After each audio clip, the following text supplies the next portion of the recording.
Ronin's move to optimism, Jihoz declared that Ethereum's Nintendo was coming home. Today, Jihoz is joined by George Brasher of Games.gg to learn more about that vision. Let's welcome Jihoz and George to the stage.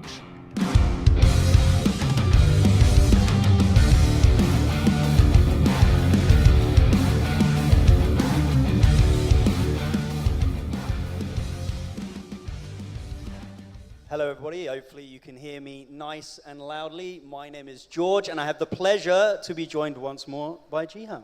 Welcome to the stage with me, sir. Yes, mabuhay. Super excited to be here. It's an annual tradition. You know we got to do it. It's November. We have to be in the Philippines.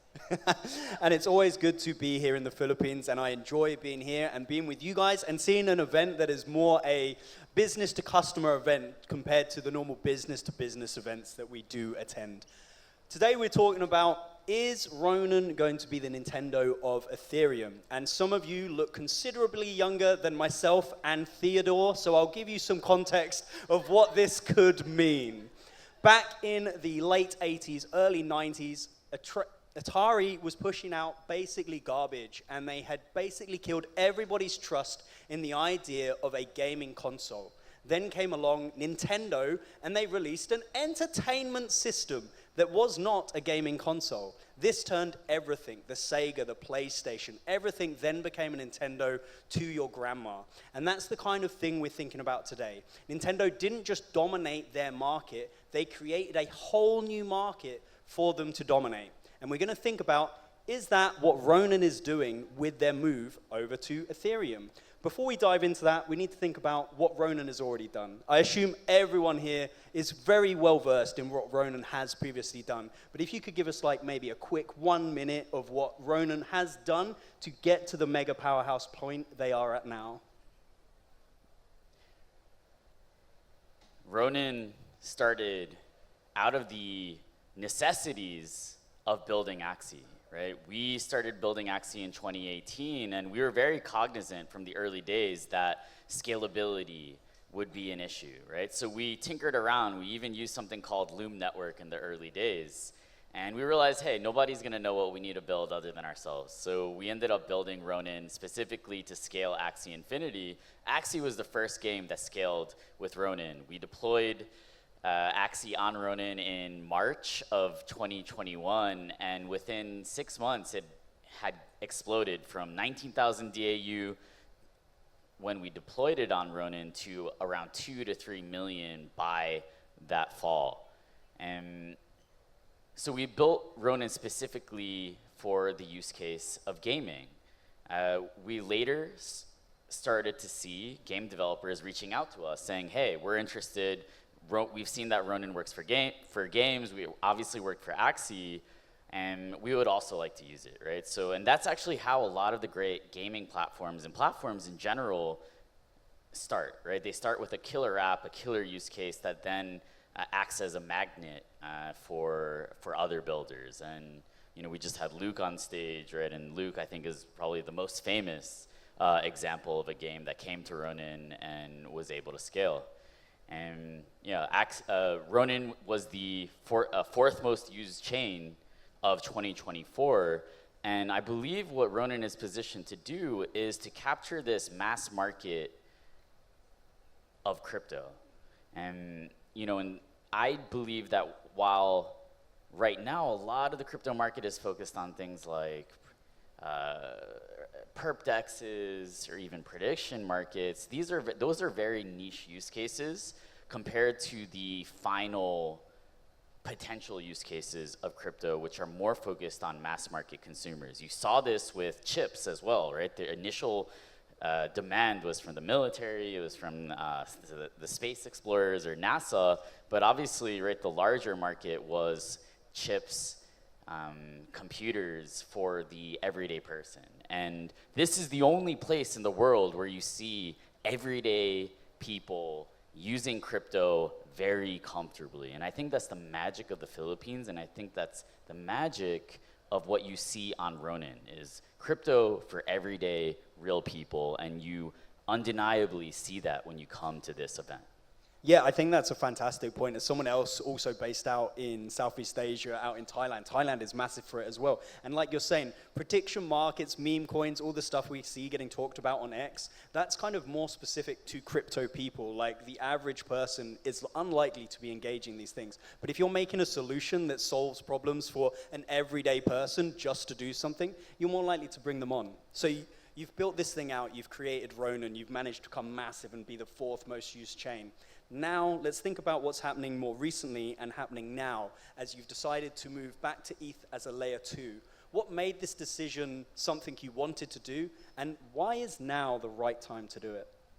Our specialty has always been in coordinating behavior using incentives, right? We were able to figure out that, hey, right, Axie in the early days needed a lot of players to be fun, so we created this model of issuing tokens to people who played the game. The more people that played the game, the more fun the game was, and that allowed it to scale. Right now, Ronin is using a ton of incentives to incentivize security, but that's not needed. We can rely on Ethereum for security and then use those saved token incentives that we used to be spending on security to now incentivize builders, right? Because what does a gaming, a mass market chain need? It needs amazing builders that can attract users. And right now, we believe that we've been overpaying for security and underpaying or relying on suboptimal models for rewarding builders. So that's the idea behind, right, migrating to Ethereum, instituting this system that we're calling proof of distribution, right? So rather than having to incentivize security, we can incentivize adoption and distribution. And we believe this is a novel mechanism. We believe that a mass market chain, a gaming chain, the consensus mechanism or the issuance model needs to reflect the needs of the chain. And thankfully, Ethereum has made so much progress over the last 7 years that we can now, right, basically become an L2. That wasn't the case when we created Ronin.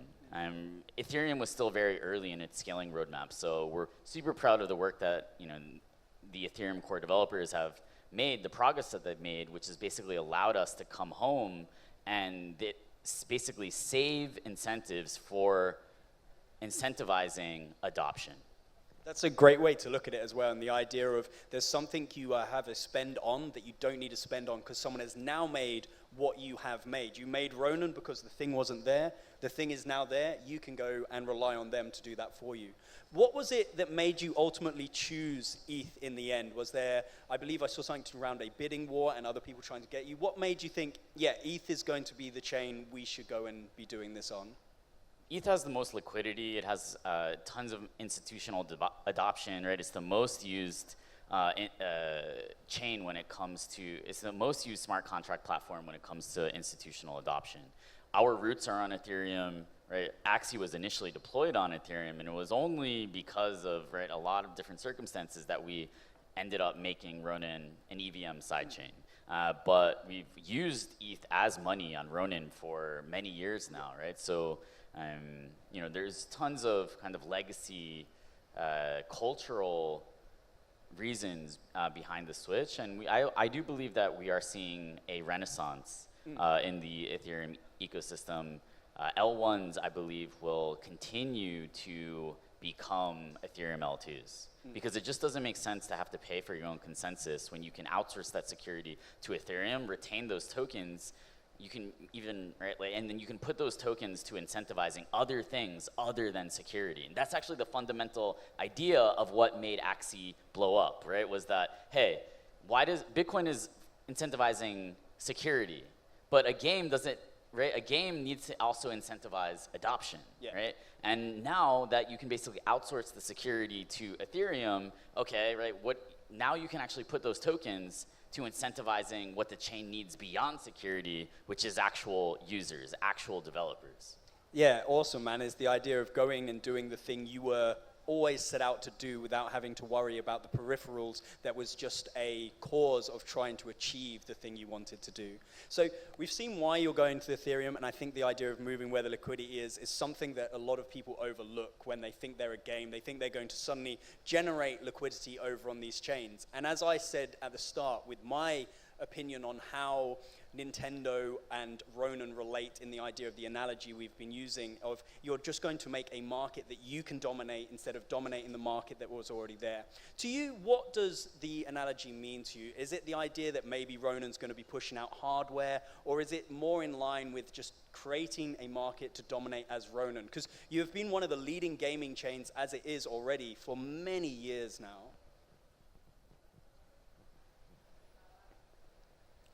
Gaming is a hits-driven business. And what have we seen work for Ronin? It was Axie. It was Pixels. It's this idea that a hit on the chain can drive and lift up everything else on the chain. So the metaphor of Ronin being akin to Nintendo is this idea that, hey, we have the best content. And we use that content to reinforce our market position. And having the best content, having that killer game or games lifts up everything else in the ecosystem, right? Nintendo is known for having a ton of quality. Ronin is known for having those breakout hits that define the next paradigm, define the next meta, right? That's why people ask me, ask Luke, ask the builders on Ronin, hey, what's next? You even see risk to earn coming out of Cambria, right? So when I look at, right, let's be honest, it's been a fucking brutal year for crypto gaming. But when I look around at the room of what's interesting in crypto gaming, most of the innovation that I see is happening on the Ronin Network. It's Pixels continuing to push forward their reward model. It's Cambria with risk to earn. It's Fishing Frenzy, right, deploying ERC20C app tokens that basically allowed people to stake their tokens before the actual TG even happened. That had never been done before, not just within gaming or crypto gaming, but in the entire Web3 industry. And you have games like Fableborn. You have Moku, which has released a digital Tanuki autonomous athlete game that's like mind-blowing and mind-bending. And so when I look around, right, I see the innovation, right? Because what's the thing that's going to get us out of the current market turmoil? We've always seen that we need to innovate our way out of the bear. So when you want to look at, right, what can actually end our pain, you have to look for where's the innovation happening? What is going to introduce something net new that hasn't been tried before? Yeah, it's a fantastic thing you point out there, and I like the reference you keep going back to of Pixels as well, because I saw a tweet, I believe it may have been only this morning, from Luke as well. On the previous chain he was with, that I will not mention, they were doing quite sluggishly. I remember I signed up for Pixels on the very first day you could ever sign up for it, and it was nice. I liked the idea of it and where it was going, but it kind of fell flat and faltered after that period. They then moved over to Ronin, and they were a huge success almost overnight as soon as they did partner with Ronin. Now that you have this idea that you're going to be creating, which is not only the Ronin seal of approval that all of these games that you've mentioned are doing well have had, and you're now creating this proof of distribution, what is that going to enable and encourage devs to do if they want to come over to Ronin and not just build on Ronin now that is permissionless, but build on it and also get that Ronin stamp of approval? So the proof of distribution system reduces the need for Sky Mavis to be the ones picking winners, right? Which is a bit of the criticism that we sometimes get. It is, Sky Mavis is pushing this, Jihoz is pushing this because they're friends, right? That's a common criticism that we get, which I can relate to. Proof of distribution allows us to programmatically double down on, from the protocol level, the games that are working, right? So imagine extra rewards that could be used for user acquisition, for token incentives within these games that are earned by these builders based on, right, the NFT volume that they're generating, the token volume that they're generating, basically the on-chain activity, the non-gameable metrics of that correlate with success both for themselves and for the broader ecosystem, right? So yes, the proof of distribution system allows the protocol itself to double down on the games and the experiences that are generating returns and generating aligned incentives with the protocol. That sounds like a fantastic thing to bring devs over, because I know most of the things they worry about is making sure they've got enough money to do everything they have to do. And like the same way with moving Ronin back as an L2 onto ETH, and you no longer having to waste your time on that securities, the devs are going to open up many more avenues to be able to explore this stuff, to do, as like you're saying, innovation to help get us out of this bear. One thing I want to kind of talk about as well is the idea that with the analogy of Nintendo, they managed to reach new audiences and new people that had never been taking part in gaming before. And what is Ronin going to be doing that could be within the same light? I know we've got something similar that's coming out called Ronin Arcade, but is there anything that you're going to be doing specifically to kind of break out of X as it was? I get told fairly regularly I'm a content creator just because I do put stuff on all the other platforms, and I have managed to bring eyes to find these new games from the other platforms that are essentially new users, because no one, in my opinion, and my history of being a gamer, has found a game on X. I have found it on YouTube, I found it on Instagram, more recently on TikTok. That's where I put all my content out. Is there anything that Ronin has planned to be able to bring in these new users without sticking to the kind of part of the traditional Web3 gaming where everyone believes everything lives and dies on X?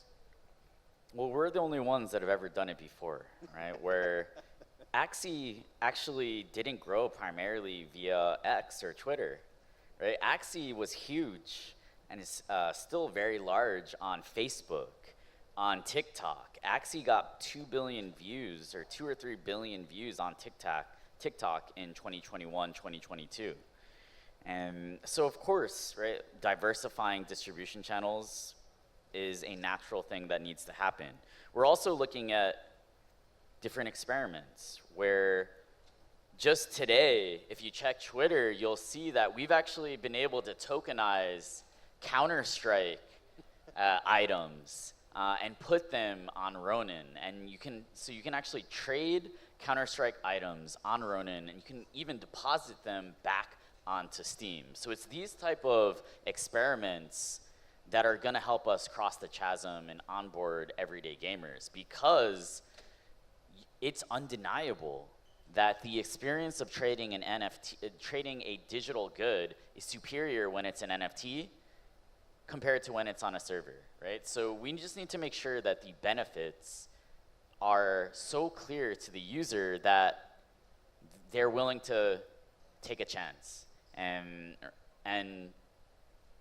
a lot of that is about, right, kind of abstracting the blockchain element away and focusing on the benefit. That was actually the genius of play to earn, right? There's nothing about crypto in the term play to earn. Yeah.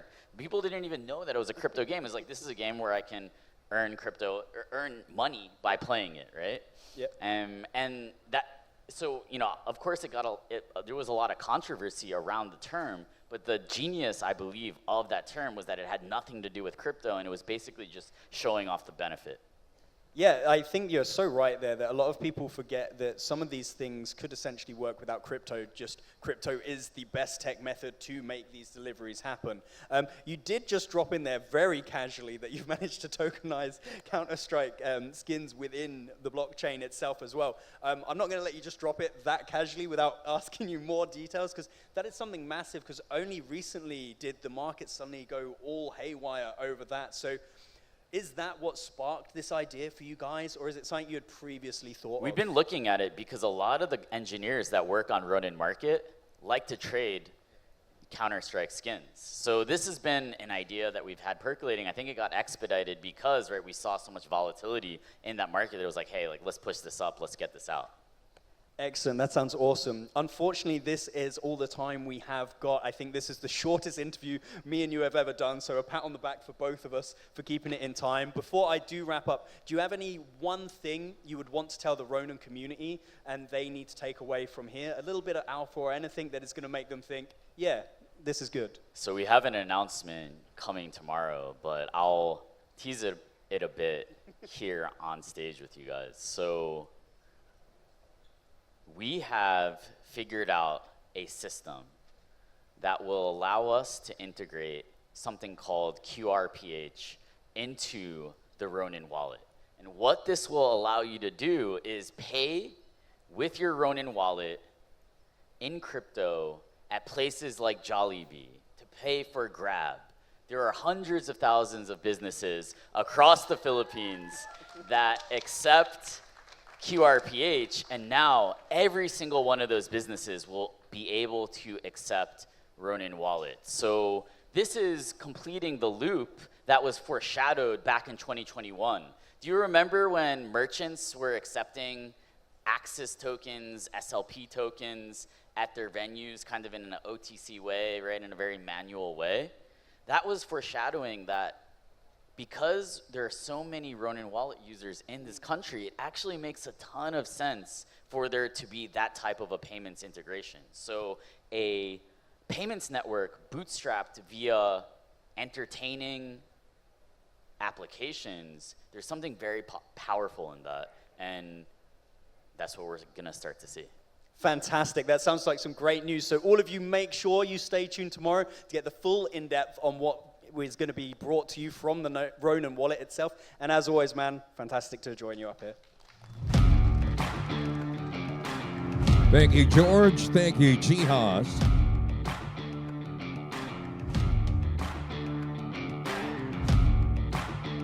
Before moving on to our final special presentation, we want to give a quick shout out to our amazing partners who have made this year's YGG Play Summit possible. YGG Play Tournament Partners, Parallel, Vibes, TC.